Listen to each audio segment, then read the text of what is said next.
All right, and we're live. All right. Hello, everyone. How's it going?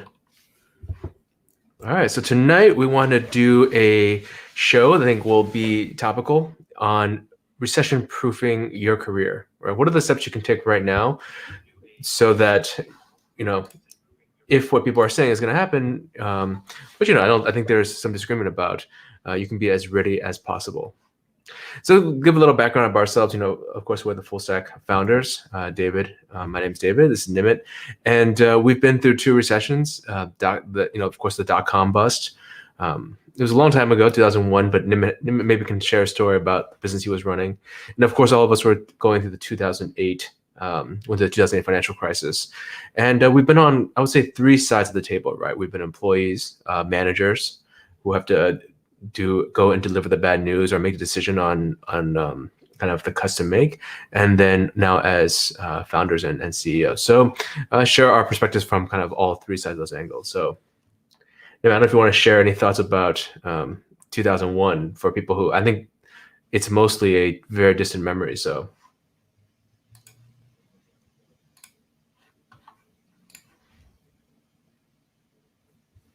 are you there? Yeah. I'm actually just give me a second. I'm hearing four different voices. Yeah, can you hear me? Yeah, I can hear you. I'm here. I'm just hearing like a lot of different um Is is it there better? some um I hear myself like four times. Do you have the you probably have the YouTube thing open in another tab? So I'm closing everything. Uh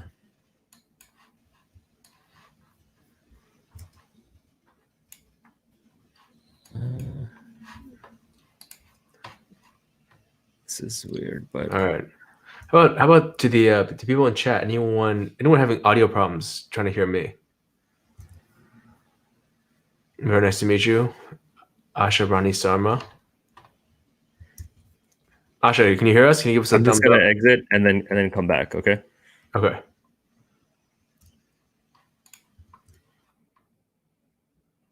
All right. Then we'll be back in 1 second.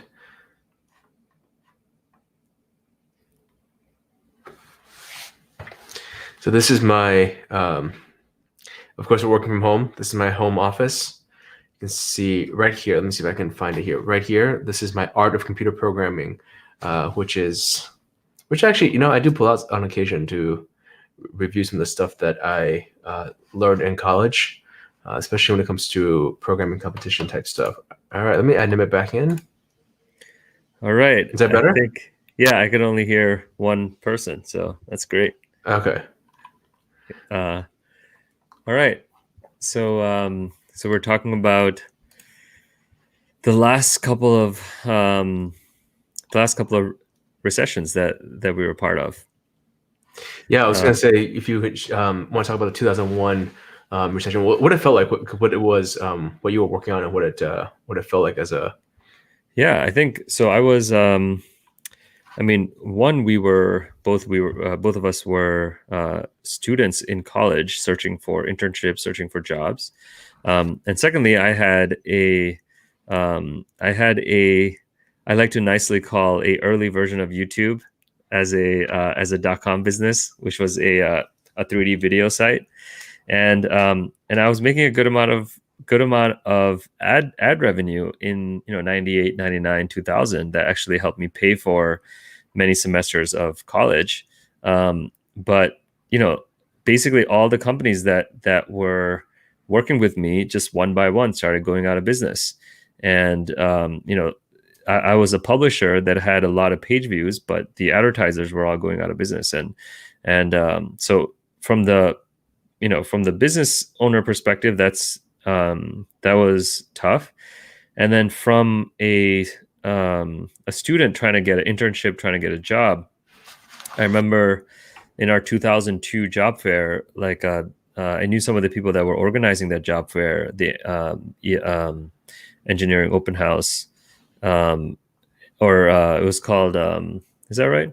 Was it called It's called Engineering the Open? Expo, I think. Engineering Expo. Engineering Open House was something else. So yeah, Engineering Expo, and I remember that they were having trouble filling tables. Like, there were just not companies that were coming at that time, and so it was pretty rough. It, you know, it, we had a lot of friends that were also graduating as seniors at that time, and it took many of them a long time to find work. So it was tough. I think through that time, and then also in 2008 when we were both working as engineers, in various roles, and also at the time trying to raise money to start a company. We picked up a few tips, right, that we want to go through. Yeah. Today. All right, so we have 5 things that we think are important to do right now. I think they're always good for your career, but no time better than now to get to improve your career, right? So the first one I would say is to really activate your network, right? So I think a lot of programmers, tech people kind of view networking as a little bit of a dirty word. I think the thing I always think is activating your network is really just rekindling some of the connections you've had, your business connections in the past, and letting them know kind of what you've been up to, right? So I always think it's great to reconnect with your previous managers, colleagues, people that worked with you, for you.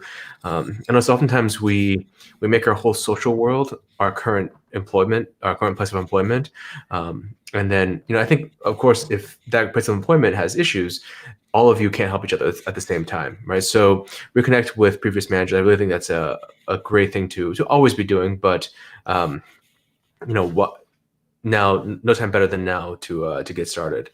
The second thing I think is to start going to conferences, meetups, and of course, right now in America, at least, there's not much physical stuff happening, but there's a lot of really interesting new stuff happening, right? Like a lot of conferences, Zoom meetups, Zoom comps. I'm sure it'll become like a new type of event where people are just joining Zoom webinars, and we'll be figuring out all kinds of social norms of what it means like to go to a conference in Zoom, right? Because I think, the real value for me of a conference is everyone you meet outside of the main sessions. So we have to figure out how we're going to recreate that online, but I think it will be done. And and try to be a speaker, not just an attendee. I think oftentimes the great thing about, we always tell our students at Full Stack, if you can speak, it's a great value for your career, right? Because it's a one-to-many demonstration of the value that you can provide. And finally, the reason I think networking is so important is that oftentimes, if you are laid off in recession, it's not that companies are, that there isn't work available. It oftentimes means that companies will switch from W-2 roles to 1099 roles. It's a pretty common thing, just because they still have things they want to get done. They're just afraid they want to pull risk into the short term, right? They don't want to commit to a long-term career with you. But they might hire you as a project. So oftentimes we see in recessions that a lot of people who are laid off, very quickly can get into project work if you're well connected to your current network. So yeah, number one thing is to really activate your network. I always joke that I only ever applied and interviewed for one job, and every other job Nimit has hooked me up with. So you never know. One person can really help you make your whole career. Yeah, that's right. And also, sometimes you may not realize that even your friends who are at companies, they have recruitment bonuses. They have, they're actually more than happy to refer you into their company. And so don't be shy recruiting with people, networking with people. So one thing we do is between each section, take any questions. So Ash had a question. I don't have CS in my state. Asha, I'm guessing you're from India, if you're talking about that, because, I'm guessing you're from India. But I want to be a full-stack engineer. If I code 17 to 20 hours per day, improve my skills, is it worth quitting college for coding? Well, first of all, I do not recommend coding 17 to 20 hours a day. I think the, coding is it's like any other cognitive activity.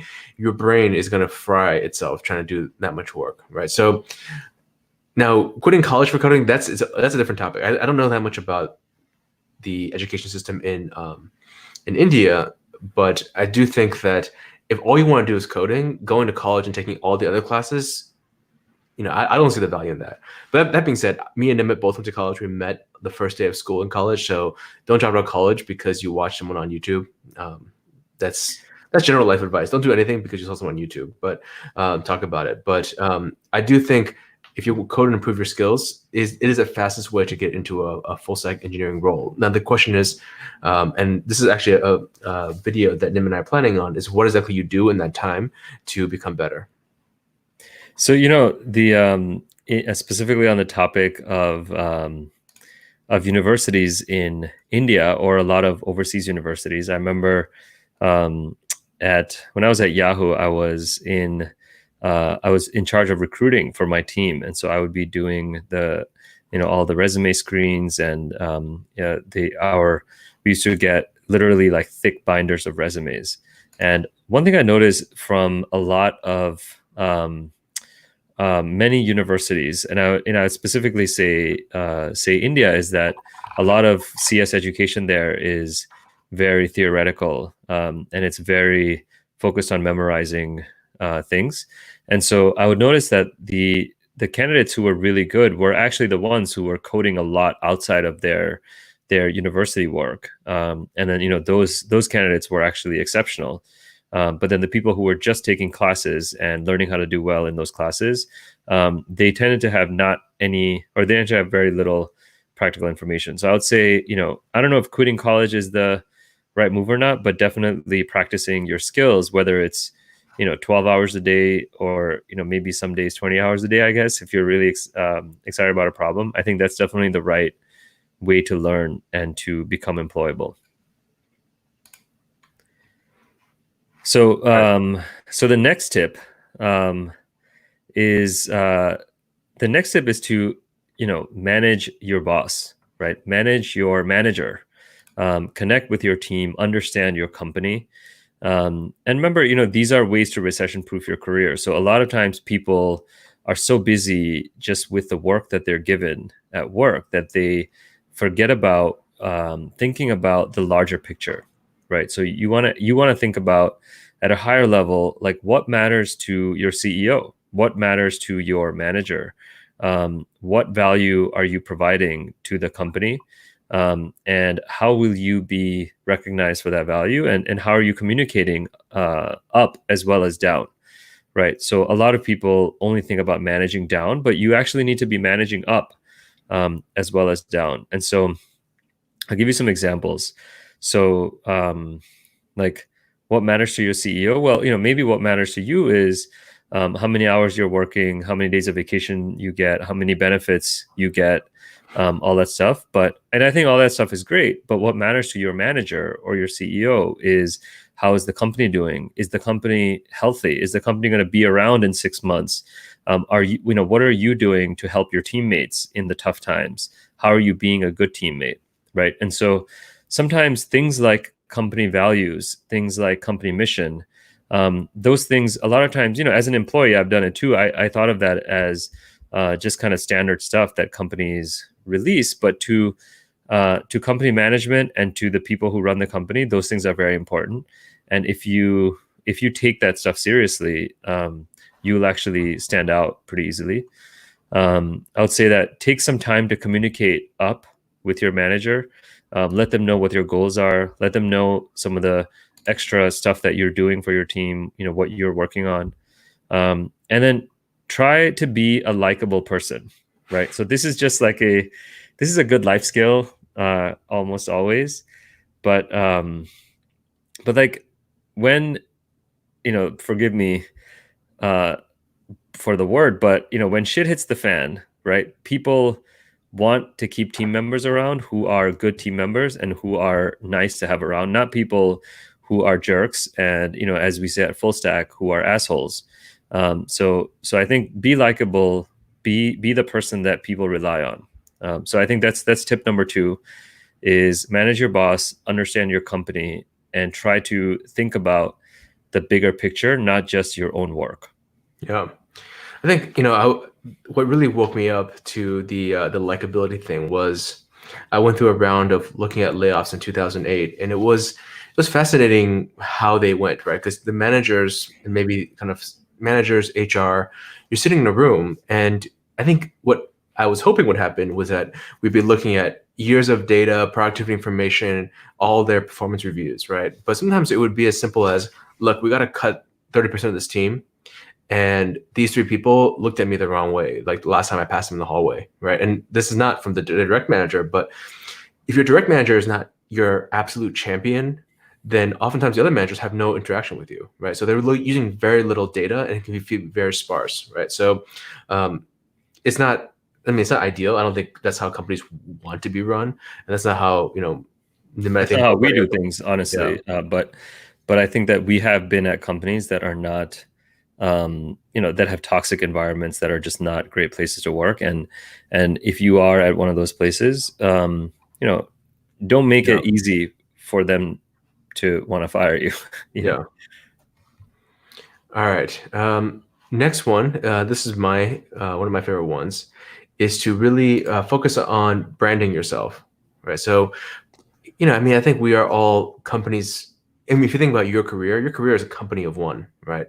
You're the CEO and janitor of your own career. So, I think the things that we think a lot about here are how do you make it so that when someone, I think for a brand, what a brand is when someone looks at you, when someone looks at the David Yang or the Nimit Mario Corporation, what are like the few things they think about? What is like the takeaway? What is the one word they associate with you, right? Is it reliable? Is it getting things done? Is it really good at one thing? Is it management excellence? So, you want that brand to really resonate so that when people are, what it does is it makes hiring you a lot easier, right? It's like, I don't know if this is still true, but if you want a safe car in at least the 90s, like a Volvo, you thought Volvo was safe. So if that's what you cared about, you went and got a Volvo, right? If you want, an integrated, nice piece of hardware, software, you just get Apple, right? Apple's just known for that brand, like elegant. Um, and so what is your brand? I mean, how do you do this? I don't think it's that hard, right? Of course, have your resume updated, but really like take a look or have someone in your network look at like your LinkedIn profile. Like, what does your LinkedIn profile say? Right. I looked at so many LinkedIn profiles. No one has the summary ever written. Right. And the summary is like, when I'm looking, it's very hard for someone to recreate what exactly you've done with your career, looking at all these bullet points, right? The more text you have, the less likely someone's to understand what it is that you actually want to get across. And so really think about what is the thing I'm trying to tersely and crisply say on my LinkedIn, my resume profile. I think having thought leadership pieces is really powerful, right? Do you have, if I Google your name, are there any articles that you've written that really talk about what you think about the industry you're working on? What do you think about technology? What do you think about software development as a practice? What do you think about data science? Like, what's important in data science workflows? So having some thought leadership out there can be super effective for people to immediately associate you with a problem that they have. And then also, look at your other social media. I think this is one thing that is unfortunate is that a lot of people, I would say millennials and Zoomers, they kind of treat their Twitter and Facebook as like they don't treat it like the way they would if they knew that their future employer was going to be looking at it. Right? So think about, you can have your private Twitter, but I wouldn't be that like you're, someone Googles you and they find your Twitter and you're talking about like, the party you went to last week. So, I mean, just be cognizant, right? Like people are looking for, especially in downtimes, people are looking for people who are reliable, people who are good at their craft, and people who care about their craft.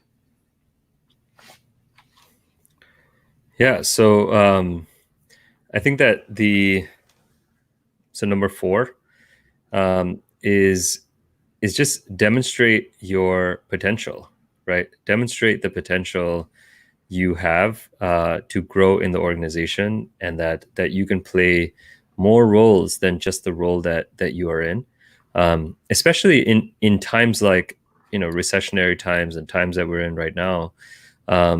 Things that are changing very quickly inside a company. So companies that survive are the ones that adapt the fastest, and adapting the fastest, sometimes it means that you may need to launch new products quickly. You may need to change up existing products that you have quickly so that you meet the market's needs. And so you want to be that person that can adapt and be good at a lot of different things. You will be really invaluable to a company if you're that kind of a person. And so I think, in changing times, in tumultuous times, you want to be that kind of person. And also, as you are rising inside a company, one thing that's underappreciated actually is how much easier it is to move roles and inside your company where you have trust and you have a lot of capital already built up. So let's say you've been working in marketing and you want to be a product manager, right? Like you maybe want to move from marketing to being a product manager. Well, it's much easier to do that at a company that knows you and that all the products of that company than you going out in the open market and trying a brand new role that you have no experience in. And I can say that I can give you countless examples from Full Stack where we've helped employees who are inside the company find new roles, new skills inside the company. And so I'd say, be the person who demonstrate put your potential for growth and your potential for flexibility inside the company. Yeah. Yeah. I don't know if you maybe want to share the story of what's his name, Gus? Who built the iPhone app or something at Bloomspot, right? Yeah. It's a good memory. So our first, so I think our second employee, but our first product person at my previous startup, Bloomspot, he was a product manager, and I remember at a Christmas party for our company, he kind of announces to everybody that, hey, I have a gift for everybody, and we're like, what? He's like, I built the Bloomspot iPhone app. And we're like, what? Because we've been talking about this for like 3-4 months. We're like, hey guys, by the way, remember, this was when the App Store was just coming out. Like companies were starting to think about, hey, we need an iPhone app. This thing is really cool. And so then I asked him, I'm like, hey, you're like a product manager. I didn't even know you were a programmer, right? Like, how did you build this iPhone app?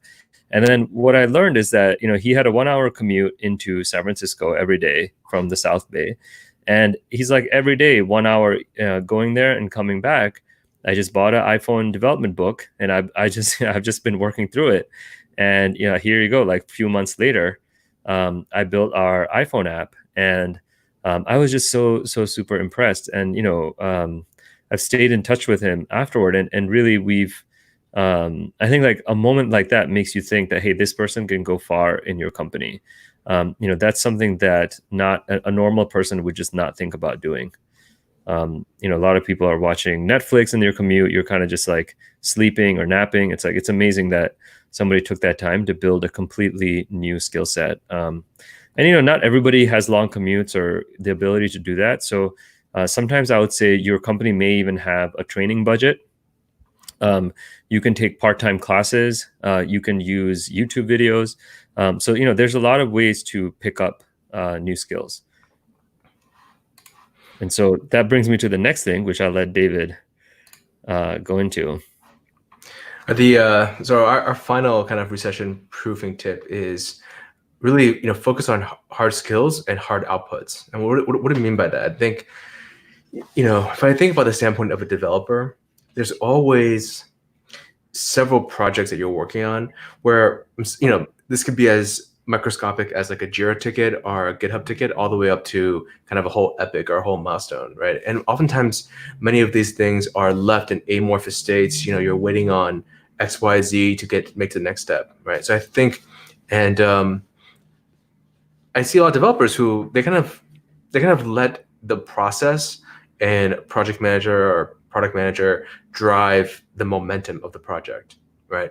And I think one thing I recommend to a lot of people in this career is that if this ownership of this task, of this GitHub ticket, like if your life depend on it, what would you do to make it happen, right? And so oftentimes it's as simple as like you go walk down the hallway and you go to someone and say, look, I need you for 20 minutes to resolve these decisions so I can move forward, right? So a lot of times people like to leave all these things out there because there's natural momentum in the company that these things will happen, right? But I always think like if my life depended on this being fixed, or this my bug going out, well, what would I do in the organization to make that happen, right?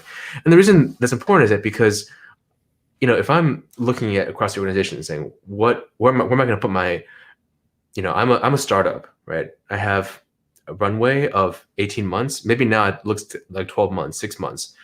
I all of a sudden, the way that CEO should be thinking about is that I have a lot less chips to place on a lot less hands, right? So the hands that are moving, the hands that have momentum, is where I'm gonna go all in, and I'm gonna shut down all this other stuff, right? And so if you're working on a project where it feels like this thing has no momentum, this is not carrying it, and you can do something about that, I think that's really kind of a great place to make yourself and your team and your stand out in the organization, right? So, if you Nim and I have been through some, VC fundraising deals, etc. And if you talk to great deal makers, they will literally ask, not, I won't say it's dumb, but very simple questions so that these things can be resolved, right? Because you can imagine any big deal, there's a lot of complex moving parts, right? And oftentimes all of these things can sit there amorphously being unresolved because they're dependent on each other, right? But a deal maker will go down and say to each person, like, what is the absolutely next simplest thing that you need to get done to make your decision possible? And then I've seen someone just, come back with an answer, and that person just calls somebody in the organization and say, we need a decision on this right now. What's your answer? Right. And so, programmers are not naturally, I would say, inclined to this type of behavior, right? Because I don't really buy the whole thing that programmers are, only introverts or extroverts. But I do think that programmers they spend so much time thinking with their computer, they don't think about kind of all the politics that need to happen in an organization to get this ticket done, right? So focus on hard outputs, hard skills too. I think that's a much broader topic, but I think it goes back to what Nima was saying, right? Like, it's very different being the person who is talking about the iPhone app versus the person who's built the iPhone app, right? It's much harder to get rid of that guy than the guy who is just thinking about kind of what's next in the organization. So, I would say hard outputs, hard skills are really good for recession-proofing your career. Absolutely, and while we've given you 5 different tips around how to recession-proof your career and your time inside of a company. And so we have a couple of bonus tips for you as well. And so this one is a little bit on the side, which is the bonus tip that to recession-proof your career, you should think about starting a side hustle. Now, a side hustle, what does that mean, right? A side hustle is not. It doesn't need to be that you're out there like doing sales of some hardware or something. It means that you think about what are you interested in? What may not be an idea that right now sounds to you like you could quit your job over, right? Like, let's say you like to, I'm not sure, but let's say you're a YouTuber or something, right? Like or you write books, or you paint, you make you make music, you have a startup idea that you think could work, you provide, you can do tech consulting. So there's a whole bunch of things that you may be interested in that may not feel like a full business, something that you can just leave your job over. But side hustles are really great in a recession because first, it just happens to be the case that a lot of great businesses actually are founded during recessions, and it's not coincidence, right? Like, the reason that happens is because recessionary times, they just shake things up a lot, and when you shake things up, there are a lot of opportunities that kind of pop up. Everything is not efficiently done. Second thing is that the resources you need to get your side hustle going, they just become cheaper to hire, right? Everybody is looking for customers, and so it's a little cheaper to hire the help you need. It's a little cheaper to get the resources you need to advertise. Advertising is cheaper. Yeah. Yeah. And you may be able to find co-founders who are also looking to do that. So all that stuff can be good.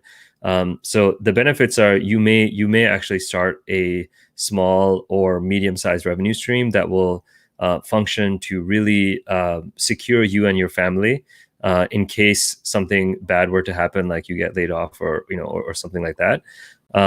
Or like, best case, your side hustle becomes so like great and so much fun and so popular that you can actually make that your main hustle, and you actually have a way to quit your job and to be able to do that full time. And so I think that worst case, with a side hustle you don't make any money, but you learn a ton. And when you have the idea that you want to start a company over, you have a lot of experience, your resume has some great stuff.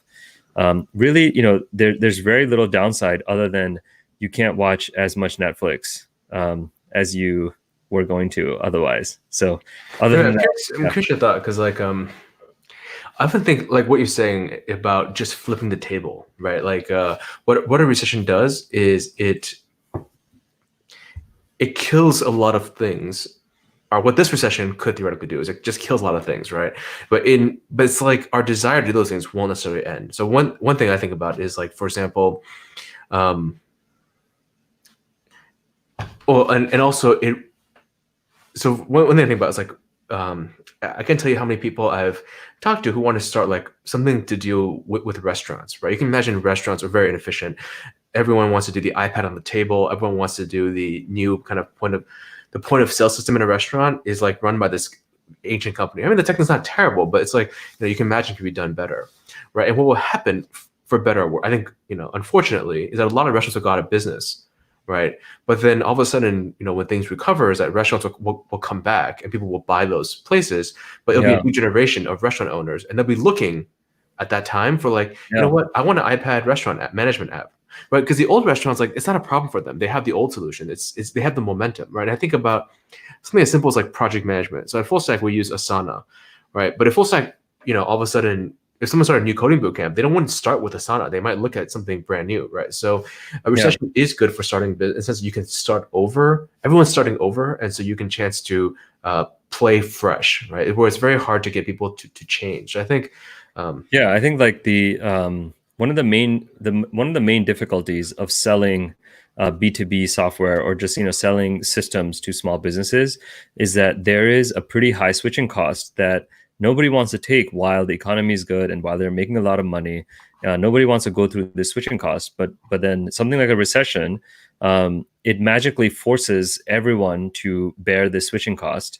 And so if the switching cost effectively becomes zero, then suddenly you want to buy the best thing, right? Like you're ready to look at the newest, coolest solution, and there's the opportunity for you know, the innovation to sneak into the marketplace. And so you're absolutely right. Like I can totally imagine that in the next 5 years, like restaurant tech is just going to take leaps and bounds. It's going to be yeah. like amazing. Like right now we're on Open Table. I can just imagine much better, just a much better restaurant experience as this kind of evolution happens. And there'll be trends too, right? I know Travis Kalanick, the founder of Uber. Now he's doing cloud kitchens, right? Like which is pretty ideal timing, right, for Yeah, that thing. But you can imagine kitchens built entirely, for the cloud are going to have a very different problem than normal kitchens that won't entirely be solved by the one thing that that Travis is building. So yeah, I think side hustles. I think you're right. Is that like the supplies of creating a company become less expensive. And at the same time, everybody's looking for new solutions, and just new people come into the industry, right? New people will start businesses, and so all those people are going to be looking for. You have a chance to kind of start from scratch to compete. So, yeah. um, yeah, Something that that makes always sense. like sometimes people stop on the side hustle thing because it doesn't sound like something that can make a lot of money, or doesn't sound like a good idea. I think the one intuition that I wish everybody had who was trying to be an entrepreneur is that by definition, an amazing idea will sound bad at the beginning. It just has to sound bad because if it sounded really, really good to you, then probably the people who are doing whatever your idea, whatever industry it's in, people who are doing that full time, people who are thinking about the industry their whole life, probably the ideas that sound good on the surface, everybody, those are all done, right? Like they've already thought about that. So like the new ideas are usually the ones that don't sound that good, but when you dig in and when you evolve them to be better and better, they actually turn out to be disruptive forces. And so don't be afraid if your side hustle sounds silly. Just find like this is what Paul Graham at Y Combinator would say, like just find something that people want, right? Like work on building something that people want. So Yeah, I do think that. I mean, Nim and I actually have both built pretty successful side hustles. One of the ones I built was exactly that cause. That's like a bunch of people were changing vendors for cancer research in 2008, and so one of the things that the new vendor didn't have was appointment reminder capability. So I built something that would integrate with that thing, and it actually does 6 figures of revenue. And it has pretty consistently done it since for almost a decade now. it's And without any extra work by you, right? It's just like totally, it's like totally what's the word for that? passive. Passive income. Yeah. I've always thought I've never liked the term passive income because I know how much hard work it is to create something passive. Right. So it's How active it is to create yeah. passive income, right? Yeah. So I would say the other thing I really loved about that project was I got to really build and learn a lot about technologies, cutting edge technologies, because oftentimes it's very hard to introduce new technology to a company, right? Like I see so many of our grads, they go to a new company and they're really excited about XYZ technology, and the company's using WXY technology, right? And so if you want to play with Z, you got to do it kind of in your personal time. And so side hustles are a great way to do that, to kind of have a reason to keep working on the skill. All right, and the last one talk about is this is this I think it should be pretty common sense, but it's a little bit. I think for me the way I think about it is having an emergency fund keeps you on your trajectory, right? It keeps you from being knocked out of the game. And I think one thing we've learned over and over again is that sometimes it's not about like the person who executes the best or the person who has the best ideas or the person who has all the connections. I mean, don't get me wrong, all that helps and all that can be amplifying. Sometimes it's the people that can stay in the game, right? And so in the 2001 and 2008, if you had 6 months, in 6 months after 2008, the tech economy very quickly roared back, and they were hiring. And I know a lot of people, who they got knocked out, and then within a month or two, they had to do something else, and they ended up doing that thing, and then kind of built momentum there, and then never came back into tech. And I'm not saying that's bad. I'm not saying like you have to work in tech, but it does force you to make decisions on the downside that might not be optimal for your career. Now, and this is the same thing in finances, right? Like if you don't keep some emergency fund when things are going down, it's like the equivalent of a margin call in your career, right? As things are going down, you're selling off the good stuff to pay for your bad bets. So let's say, I think typical recommendation is 6 months of time that you can keep looking to kind of stay in the field. And it's not, don't freak out. It's like if you can leave the field, you can always come back, right? Programming is a very welcoming skill. And I think, as much as I think one thing that we can all agree on is that everybody has had a crash course in exponential growth. And so the programming, I think, is like an exponential growth curve, right? And so all the dips, the 2001 dip, the 2008 dip, in hindsight, are tiny compared to the growth number of programmers out there. Yeah.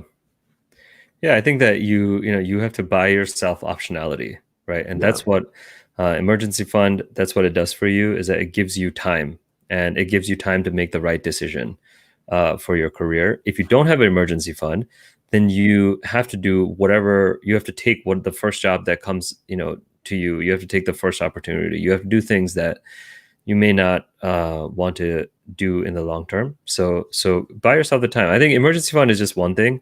The other emergency fund is to, if you happen to have a spouse, you both of you could actually strategize your career strategies together, where one person decides to be a little more risky, the other person take something more stable, and then you switch up, when the opportunity is right. And so I think that if you coordinate with your spouse, you can actually be very powerful in your career. And if you take the right amount of risk early on in your career, you could reap some great rewards later on. So, All right. yeah. All right. I see a few of you out there. If you have questions, we're happy to answer them. I think that. Oh, so sorry, I missed this question. Is the remote immersive and the on-site course the same? The content's the same. So the short answer is that yes, they are the same program, the same curriculum. It's just one is done online and one is in person. What's interesting in America right now is that I can't think of one boot camp that hasn't gone entirely into their online program because just gathering in place right now in America is just not feasible. Now, it sounds like I'm optimistic that will change because I think there is a lot of fun to the in-person program as well. But yeah, our online program is the same curricula, same group work, same kind of mentoring, coaching stuff. So yeah. And I think that, we do change our courses all the time, and but we have a few different ways we try to make it available to more people. We have courses in different time zones as well. We have a course with Cal Poly State University, which is done part-time in the Pacific time zone. So yeah, trying to make it easier to access. Any other questions from any viewers? Just want to say hi. All right. Okay, well, thank you everyone for checking this out. And if you have other ideas, leave them in the comments below. We'd love to hear what people are thinking about in this time. I think let's not get into despair. I'm optimistic that I think I really like Naval on Twitter, and he's like, for the first time in human history, every mind is focused on one problem, and when every mind is focused on one problem, those problems tend to get solved pretty quickly, right? I think as Eric Raymond, who's a big contributor to, or who's a big kind of thought leader in open source, he was like, what was this quote? All bugs widely distributed become shallow. You know what I'm talking about, Nimit? Yeah, I don't remember the exact words, but I think it's any problem, like when you spread it over many minds, the problem becomes pretty thin. Just by given enough eyeballs, all bugs are shallow. So I think given enough eyeballs, all viruses are shallow too. So that's my David Yang hopefully derivative. Yeah. Hopefully we figure something out. But all right, you guys. Thanks for spending the time with us. We will be back pretty soon with another episode of Live with Full Stack Founders. All right. See you later. Peace.